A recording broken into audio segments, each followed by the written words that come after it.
काहीच म्हणायचं नाही झालं विठाला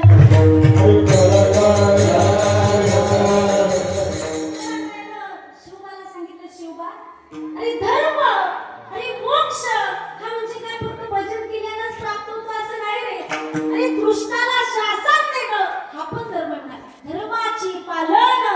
करणे पाखंड खंड अहो कुणी सांगितलं तुम्हाला फक्त भजन केल्यानं माणसं मोक्षाला जातात अहो काय वागावं आणि काय वागू नये आधी व्यवहार समजला पाहिजे ना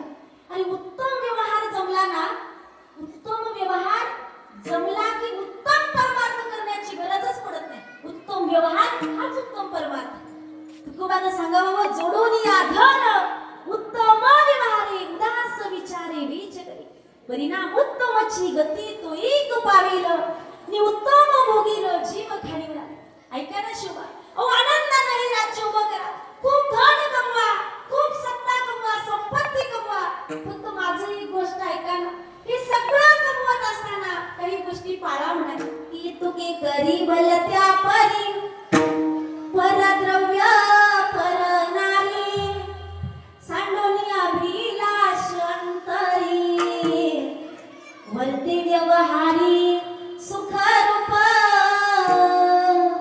माझं ऐका ना थोड्या हिताच्या गोष्टी सांगतो तेवढ्या तुम्ही लक्षात ठेवा जगद्गुरु तुकोबांच्या अभंग रचनेसारखीच ही गोड अशा प्रकारची शास्त्राची वचनं की या जीवनाचा उद्धार व्हावा म्हणून गोड असा मार्ग तुम्हाला शिकवला मॅडम सांगितलं शिवबाला तुकोबानं की ऐका म्हणा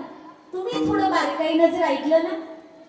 हे फार विस्ताराने सांगण्याची गरज पडणार नाही की बस काय करावं एवढं लक्षात आलं पाहिजे की काय करावं आणि काय करू नये शास्त्र म्हणतं बाबा हो सद्गुरु सांगे सत शिष्याशी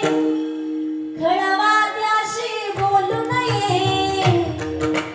अंतरीचे साधन आपले नाम हरीचे विसरू नये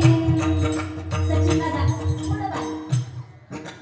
जैसे करावे तसे भरावे शब्द कुणावर ठेवू नये सुखाचे हे संगती सारे